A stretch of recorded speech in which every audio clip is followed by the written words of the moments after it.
അസ്സലാമു അലൈക്കും വറഹ്മത്തുള്ളാഹി തആല വബറകാതുഹു. സഹർ ബത്തൂലിൻ്റെയും ഷെഫി ഉസ്താദിൻ്റെയും ജീവിതം വളരെയധികം സന്തോഷകരമായി മുന്നോട്ട് പോകുമ്പോൾ അതിനിടയിലാണ് നമ്മുടെ ഷെഫി ഉസ്താദ് ആ ഒരു സ്വപ്നം കണ്ടത്. എന്നാൽ അതിനുശേഷം ഷെഫി ഉസ്താദിൻ്റെ മനസ്സിൽ വല്ലാതെ ഒരു വിഷമം തളം കെട്ടി നിൽക്കുകയാണ്. എന്നാൽ ചോദിക്കുകയാണ് ബത്തൂൽ, അല്ലയോ എൻ്റെ പ്രിയപ്പെട്ട ഭർത്താവേ, അങ്ങേക്ക് എന്ത് പറ്റി? അങ്ങയുടെ മുഖം 2 ദിവസമായല്ലോ വളരെയധികം ശോകമൂകമായി നിൽക്കുന്നു. എൻ്റെ പ്രിയപ്പെട്ടവരെ, ഞാൻ എന്തെങ്കിലും ഹെൽപ്പ് ചെയ്യണോ അങ്ങക്ക് വേണ്ടി? അങ്ങ് എന്താണ് ഇത്രമാത്രം വിഷമിച്ചിരിക്കുന്നത്? എന്നാൽ ബത്തൂൽ അതറിഞ്ഞു കഴിഞ്ഞാൽ എൻ്റെ ബത്തൂൽ വിഷമിക്കുമെന്ന് കരുതി ഉസ്താദ് ആ ഒരു വിഷയം അതില്ലാതാക്കിയായിരുന്നു. ബത്തൂൽ, എൻ്റെ പെണ്ണെ, എനിക്ക് നീയുണ്ടല്ലോ. എപ്പോഴും എൻ്റെ നെഞ്ചോട് ചേർന്ന് കിടക്കാനും എൻ്റെ വിഷമങ്ങളും എൻ്റെ സന്തോഷങ്ങളിലും പങ്കുചേരാനും അതുതന്നെ മതി എനിക്ക്, ധാരാളം. പടച്ച റബ്ബ് കനിഞ്ഞരുളിയ നിധിയാണ് നീ. അതെ എൻ്റെ ബത്തൂൽ, എനിക്ക് നിന്നെ അത്രക്കും ഇഷ്ടമാണ് പെണ്ണെ. എനിക്ക് നിന്നോടൊരു കാര്യം പറയാനുണ്ട്. എന്താ പ്രിയപ്പെട്ടവരെ? അത് ഞാൻ പിന്നീടൊരിക്കലാക്കാം. ശരിക്കും ബത്തൂലിന് മനസ്സിൻ്റെ ഉള്ളിൽ ചെറിയൊരു ടെൻഷൻ വന്നു. അത് കാരണം എന്തായിരിക്കും എൻ്റെ പ്രിയപ്പെട്ടവന് പറ്റിയത്? അദ്ദേഹത്തിൻ്റെ ചിരിച്ചുകൊണ്ടുള്ള സുന്ദരമായ മുഖം അത് കാണുമ്പോൾ എനിക്ക് സമാധാനമാണ്. പക്ഷേ അദ്ദേഹത്തിലുള്ള ദുഃഖം അതെന്നെ വല്ലാതെ തളർത്തുന്നു. വീണ്ടും ബത്തൂൽ ചോദിക്കുകയാണ്, പ്രിയമുള്ളവരെ, അങ്ങേക്ക് എന്താണെങ്കിലും എന്നോട് തുറന്ന് പറഞ്ഞൂടെ? എൻ്റെ പ്രിയപ്പെട്ട പെണ്ണെ, ഞാൻ കാര്യങ്ങളെല്ലാം നിന്നോട് കുറച്ച് മുമ്പേ പറഞ്ഞിരുന്നല്ലോ. എന്നാൽ അവളെക്കുറിച്ച് ഞാനൊരു സ്വപ്നം കണ്ടിരിക്കുകയാണ്. ഇപ്പോൾ വളരെയധികം വിഷമകരമായ രീതിയിൽ അവൾ എന്തൊക്കെയോ ശിക്ഷ അനുഭവിക്കുന്ന രീതിയിൽ. പ്രിയപ്പെട്ടവരെ, അങ്ങനെയാണെങ്കിൽ എനിക്കൊരു കുഴപ്പവുമില്ല. അങ്ങ് അവളെ രക്ഷിക്കാൻ പറ്റുമെങ്കിൽ ഞാൻ എല്ലാവിധ സപ്പോർട്ടും നിങ്ങൾക്ക് നൽകി തരുന്നതാണ്. ബത്തൂലിൻ്റെ ആ ഒരു വാക്കുകൾ കേട്ട് ശരിക്കും ഷെഫി ഉസ്താദ് ഞെട്ടിപ്പോയി. റബ്ബേ, ഇത്രയധികം എന്നോട് സ്നേഹമുള്ള പെണ്ണോ? ചില പെണ്ണുങ്ങളാണെങ്കിൽ നിങ്ങളിനി അവളെക്കുറിച്ച് ചിന്തിച്ചു പോകരുത് എന്ന് പറഞ്ഞ് പ്രശ്നമുണ്ടാകും. എന്നാൽ എൻ്റെ സഹറ ബത്തൂൽ, അവൾ അള്ളാഹുവിനെ ഭയമുള്ള കുഞ്ഞായതുകൊണ്ട് തന്നെ അവൾ എന്നോട് പറഞ്ഞ വാക്കുകൾ, റഹ്മാനെ, എൻ്റെ ജീവിതത്തിൽ സ്നേഹം എന്താണെന്ന് അറിഞ്ഞത് എൻ്റെ ബത്തൂൽ എൻ്റെ ജീവിതത്തിലേക്ക് കടന്നു വന്നതിന് ശേഷമാണ്. അല്ലാതെ എനിക്ക് സ്നേഹത്തോടെ ഒരു വാക്ക് പോലും സീനത്തിൽ നിന്ന് കിട്ടിയിട്ടില്ല. അതെ, എന്തോ ഒരു ഇതിനു വേണ്ടിയിട്ട് ഒരിക്കൽ 1-2 തവണ എന്നോട് സ്നേഹം നടിച്ചു. അത് വെറും അഭിനയം മാത്രം. അതവൾക്ക് കൂടുതൽ ക്യാഷ് കിട്ടാനൊക്കെ വേണ്ടിയിട്ടുള്ള ഒരു ചെറിയ ട്രിക്ക് മാത്രം. അതെ, ഞാൻ വിചാരിച്ചു അവൾ എന്നെ ആത്മാർത്ഥമായി സ്നേഹിക്കുകയാണെന്ന്. പക്ഷേ എന്ത് ചെയ്യും?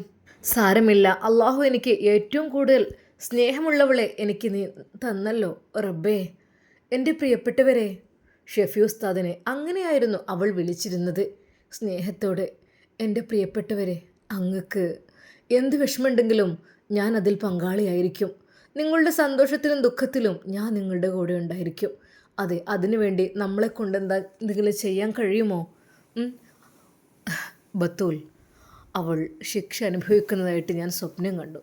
അവൾ രക്ഷപ്പെടുകയാണെങ്കിൽ രക്ഷപ്പെടട്ടെ. പക്ഷേ എനിക്കൊരു രഹസ്യം പറയാനുണ്ട് പെണ്ണേ. എന്താണത്? അതായത് അവളുടെ വയറ്റിൽ എൻ്റെ കുഞ്ഞുണ്ടായിരുന്നു. ഒരു നിമിഷം സഹറ ബത്തൂൽ വിതുമ്പിക്കരഞ്ഞു. എൻ്റെ പ്രിയപ്പെട്ടവരെ, അങ്ങയുടെ കുഞ്ഞോ? അങ്ങയുടെ കുഞ്ഞിന് എന്തെങ്കിലും പറ്റുമോ? ഞാൻ ഭയക്കുന്നു. മോൾ, ഭയക്കേണ്ട ആവശ്യമില്ല. അള്ളാഹു ഉണ്ടല്ലോ നമ്മുടെ കൂടെ. പടച്ച റബ്ബ്, അള്ളാഹ്, എനിക്ക് അങ്ങയുടെ കുഞ്ഞിനെ കാണാൻ അത് വല്ലാത്ത കൊതി തോന്നുകയാണ് എൻ്റെ പ്രിയപ്പെട്ട ഭർത്താവേ. എനിക്ക് സത്യമായിട്ടും ആ കുഞ്ഞിനെ രക്ഷിക്കാൻ കഴിയുമോ? അവൾ പ്രസവിച്ചില്ലല്ലോ, അതിനായില്ലല്ലോ. ഇനിയുമുണ്ടല്ലോ 2 മാസം, 2 മാസത്തോളമുണ്ട്. ഇനിയും 2-3 മാസം. അതെ, അല്ലാ പഠിച്ചോനെ, കുഞ്ഞിനൊന്നും സംഭവിക്കാതിരുന്നാൽ മതിയായിരുന്നു അല്ലേ? അതെ, നീ പടച്ചവനോട് ആത്മാർത്ഥമായി ദുആ ചെയ്യ്. അല്ലാഹു സുബ്ഹാനഹു വ തആല നിൻ്റെ പ്രാർത്ഥന സ്വീകരിക്കും. അങ്ങനെ അതാ ബത്തൂൽ അതിനുവേണ്ടി ദുആ ചെയ്യുകയാണ്. റഹ്മാനെ, എൻ്റെ പ്രിയപ്പെട്ട ഭർത്താവിൻ്റെ കുഞ്ഞിനെ യാതൊരു ബുദ്ധിമുട്ട് വരരുതേ അല്ലാ. അവർക്ക് നല്ല രീതിയിൽ ജീവിക്കാനുള്ള ഭാഗ്യം നീ നൽകുക റഹ്മാനെ. എൻ്റെ പ്രിയപ്പെട്ട ബത്തൂൽ, ഞാൻ ഇങ്ങനെയൊക്കെ പറയുന്നത് കൊണ്ട് എൻ്റെ മോൾക്ക് വിഷമമുണ്ടോ? അങ്ങ് എന്താണ് പറയുന്നത്? അതെ, എൻ്റെ പിതാവ് തന്നെയല്ലേ കൂടുതലായിട്ട് അങ്ങയോട് ഇത് ആവശ്യപ്പെട്ടത്, ഇങ്ങനൊരു വിവാഹത്തിൻ്റെ കാര്യമൊക്കെ. അതുകൊണ്ട് അതും കണ്ണിന് കാഴ്ചയില്ലാത്ത ഒരു പെണ്ണിനെ സ്വീകരിക്കാൻ നിങ്ങൾ തയ്യാറാണെന്ന് പറഞ്ഞപ്പോൾ അതിനേക്കാൾ മേലെയുണ്ടോ എൻ്റെ പ്രിയപ്പെട്ടവരെ? ജീവിതത്തിൽ ഒരിക്കൽ പോലും വിവാഹമെന്ന സ്വപ്നം കാണാത്തതാണ് ഞാൻ. എനിക്ക് അതിനുള്ള ഭാഗ്യമുണ്ടാവില്ല എന്ന് ഞാൻ വിചാരിച്ചിരുന്നു. എൻ്റെ പെണ്ണെ, നീ ഒന്നുകൊണ്ടും വിഷമിക്കണ്ട. അള്ളാഹു സുബ്ഹാനഹു വ തആല ഉണ്ടാകുമ്പോൾ നമ്മൾ എന്തിനു ഭയക്കണം, അല്ലേ? എന്നാൽ ഷെഫി ഉസ്താദിന് 2 ദിവസമായിട്ടുള്ള വിഷമം, ആലോചന, അതിനെക്കുറിച്ച് ഉമ്മ ചോദിക്കുകയാണ്. അല്ല മോനെ, എൻ്റെ പൊന്നുമോനെ, എന്തു പറ്റി? എന്നോട് സലാം പറയുമ്പോൾ പഴയ പോലെ ആ ഒരു നിൻ്റെ മുഖത്ത് ആ പ്രസന്നത മാഞ്ഞു പോയിരിക്കുന്നല്ലോ എൻ്റെ പ്രിയമുള്ള മകനെ എന്നാ ഉമ്മ ചോദിക്കുമ്പോൾ ഉമ്മയുടെ മുമ്പിൽ പൊട്ടിക്കരയുകയായിരുന്നു ഷെഫി ഉസ്താദ്. എൻ്റെ പ്രിയപ്പെട്ട ഉമ്മ, ഞാൻ കണ്ട സ്വപ്നം അത് വളരെയധികം ഭയാനകമായിരുന്നു ഉമ്മ. അത്യധികം സീനത്തിനെ പീഡിപ്പിക്കുന്ന അവസ്ഥയാണ്. അവൾ വളരെയധികം വിഷമങ്ങൾ അനുഭവിക്കുന്ന രീതിയിലാണ് ഉമ്മ ഞാൻ കണ്ടത്. എൻ്റെ പൊന്നുമോനെ, നീ എന്തിനാ ഇനി അതിനെക്കുറിച്ച് വിചാരിക്കുന്നത്? എനിക്ക് സങ്കടമുണ്ട് അവളുടെ കാര്യത്തിൽ. അതെ, അവൾക്ക് ഞാൻ വെച്ച് വിളമ്പി കൊടുത്തിരുന്നു. കോളേജിലേക്ക് പോകുമ്പോൾ എല്ലാം സപ്പോർട്ടിന് ചെയ്തിരുന്നു. പക്ഷേ എൻ്റെ പൊന്നുമോനൊക്കെ ഉപേക്ഷിച്ച് പോയതോടുകൂടി എനിക്ക് അതങ്ങ് ഇല്ലാതായി മോനെ. ഉമ്മ, എനിക്ക് മറക്കാൻ കഴിയണില്ല. ഒന്നുമല്ല, അവൾ ജീവിച്ചോട്ടെ, ആരുടെയെങ്കിലും കൂടെ ജീവിച്ചോട്ടെ ഉമ്മ, ഞാൻ അതിനൊന്നും എതിരല്ല. അവൾക്ക് ഇഷ്ടമുള്ളവരുടെ കൂടെ ജീവിച്ചോട്ടെ, ഇഷ്ടമുള്ള പോലെ. പക്ഷേ ഉമ്മ, അവളെ ഉപദ്രവിക്കുന്നത് എനിക്ക് സഹിക്കാൻ കഴിയണില്ല. എൻ്റെ പൊന്നുമോൻ, അതൊക്കെ പാഴ്ക്കിനാവായിരിക്കും. മോൻ അതൊന്നും വിചാരിക്കേണ്ട. മോനത് പറഞ്ഞപ്പോൾ ഉമ്മയുടെ മനസ്സിലും ചെറിയൊരു സങ്കടം വന്നു. അല്ലാ, എന്ത് ബുദ്ധിമുട്ടാണെങ്കിലും ഓളത് അതിൽ നിന്ന് രക്ഷപ്പെടുത്തല്ല റഹ്മാനെ. എന്നാൽ ഈ സമയം അതാ സീനത്ത്, അവൾ പതിവ് പോലെ ആ പുലർച്ചെ ആ ഒരു ഖുർആൻ പാരായണം കേട്ടുകൊണ്ട് അത് നോക്കി നിന്നു. അതെ, അത് നോക്കി നിൽക്കുമ്പോൾ അവൾക്ക് വല്ലാത്തൊരു അനുഭൂതിയാണ് അവളുടെ മനസ്സിലേക്ക് കടന്നു വരുന്നത്. എൻ്റെ ഷെഫി ഉസ്താദിൻ്റെ അതേ ശബ്ദം. ഒരു നിമിഷം അവൾക്ക് തോന്നിപ്പോയി അതെൻ്റെ ഷെഫി ഉസ്താദ് ആയിരിക്കുമോ എന്ന്. അതെ, അതെൻ്റെ ഉസ്താദ് തന്നെയല്ലേ, എനിക്ക് അദ്ദേഹത്തെ ഒന്ന് കാണണം. ശരിക്കും സീനത്തിൻ്റെ മാനസിക നില തെറ്റിയോ?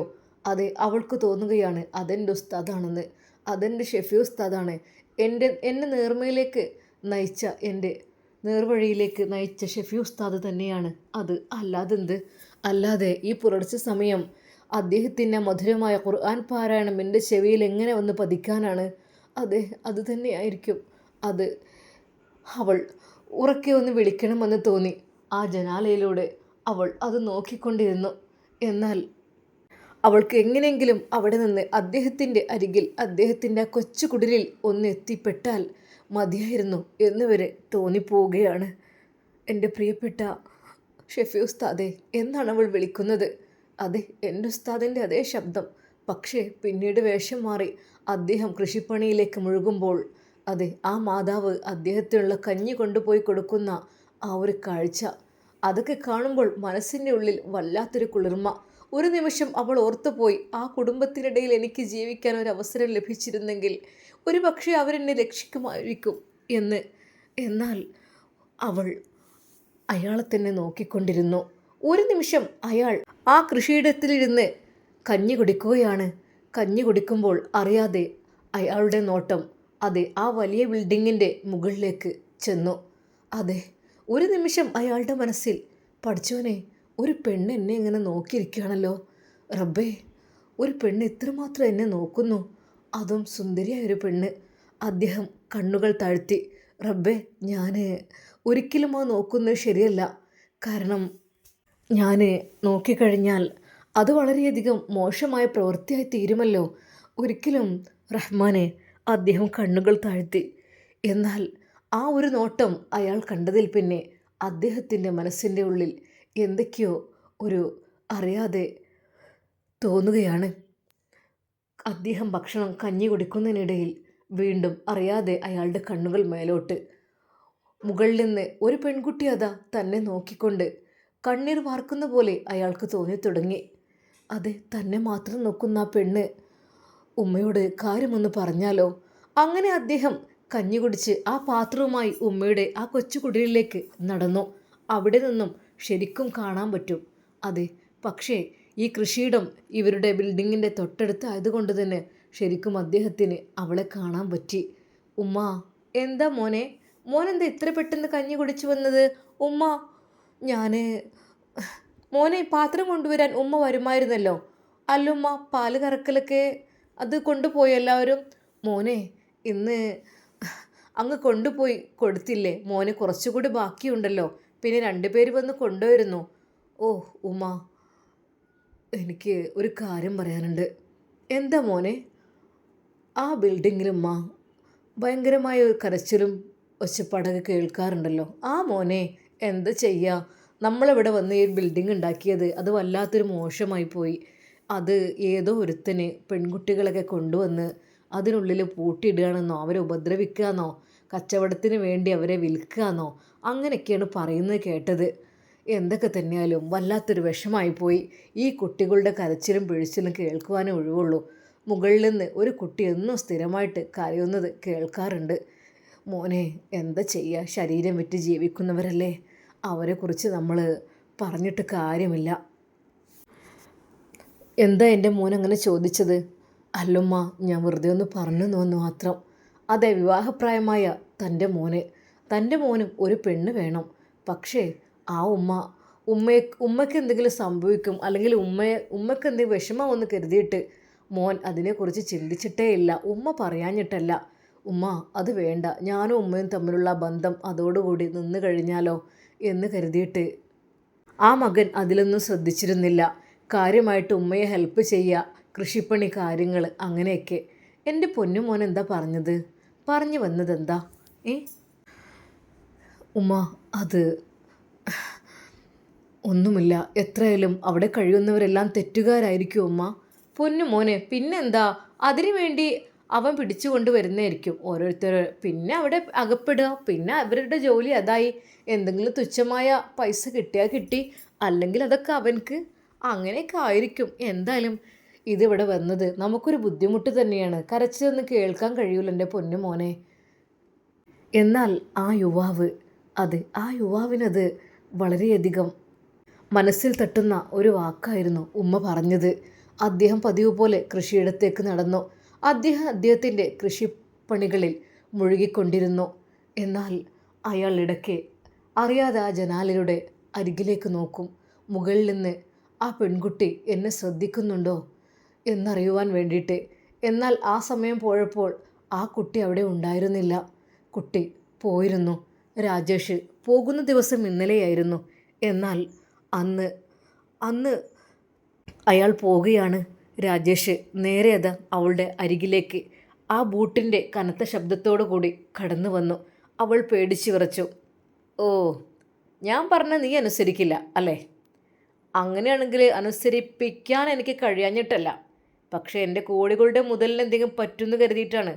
പ്രസവിച്ച് കഴിഞ്ഞാൽ, പ്രസവിക്കണമെന്നില്ല, 8 മാസമായാലും കീറിയെടുക്കാൻ പണിയൊന്നുമില്ലല്ലോ.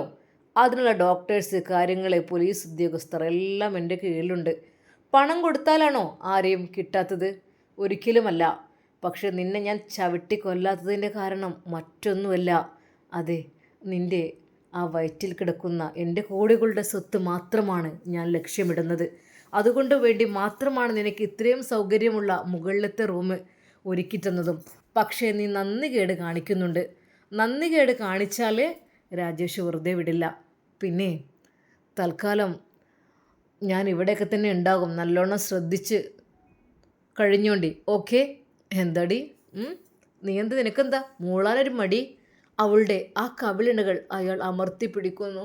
അവൾ വേദന കൊണ്ട് പിളയുന്നു. ആ ആ എന്നെ ഒന്ന് ചെയ്യല്ലേ, എന്നെ ഒന്ന് ചെയ്യില്ലടി, നിന്നെ ഞാൻ ചെയ്യില്ല, നീ എൻ്റെ ഇഷ്ടത്തിൽ നിൽക്കൂലല്ലോ, നിന്നെ ഞാൻ ചെയ്യില്ലടി എന്ന് പറഞ്ഞുകൊണ്ട് അവളുടെ കൈകളിൽ അമർത്തി ചവിട്ടുന്നു. എന്നത്തെയും പോലെ അവൾ വേദന കൊണ്ട് പിളയുന്നു. ഇയാൾക്ക് എന്തിൻ്റെ കേടാ കാലുകളും കൈകളും മാത്രം ബൂട്ടിട്ട് ചവിട്ടി അരക്കാൻ? എന്ത്? ദയവായി എന്നെ രക്ഷിക്കണം. രക്ഷിക്ക്? എന്തിന്? ആഹാ, രക്ഷിക്കലേ, ദയവായി. അവൾ വീണ്ടും ഉറക്കെ കരയാൻ തുടങ്ങി. എന്നാൽ ആ കരച്ചിലിൻ്റെ ശബ്ദം ആ യുവാവിൻ്റെ ചെവിയിലേക്ക് പതുക്കെ അലയടിച്ചു കൊണ്ടിരുന്നു. ഒരു നിമിഷം അയാൾ ഞെട്ടിപ്പോയി. വേദനയുടെ പുളയുന്ന ശബ്ദമാണല്ലോ റബ്ബേ അത്. അത് ആരായിരിക്കും? എന്തിനായിരിക്കും ആ പെണ്ണ് കരയുന്നത്? ഉപദ്രവിക്കുകയായിരിക്കും? അതോ ഇനി മറ്റ് ബലാത്സംഗങ്ങളോ? അതാണോ? അതും അറിയുന്നില്ല. എന്തായിരിക്കും അത് ആ യുവാവിൻ്റെ മനസ്സിൽ? അത് ആ അദ്ദേഹത്തിൻ്റെ കർണപുടത്തിലൂടെ അത് തലച്ചോറിലേക്ക് പടർന്നു കയറി. ആ പെണ്ണിൻ്റെ കരച്ചിൽ, ദയനീയമായ കരച്ചിൽ അദ്ദേഹത്തിൻ്റെ മനസ്സിൽ വല്ലാതെ താളം തെറ്റിത്തുടങ്ങി. ആ ഒരു കരച്ചിൽ കേട്ടപ്പോൾ ഒരു നിമിഷം അദ്ദേഹം നോക്കി. ഇല്ല, ജനാലയുടെ അരികിൽ ആരുമില്ല.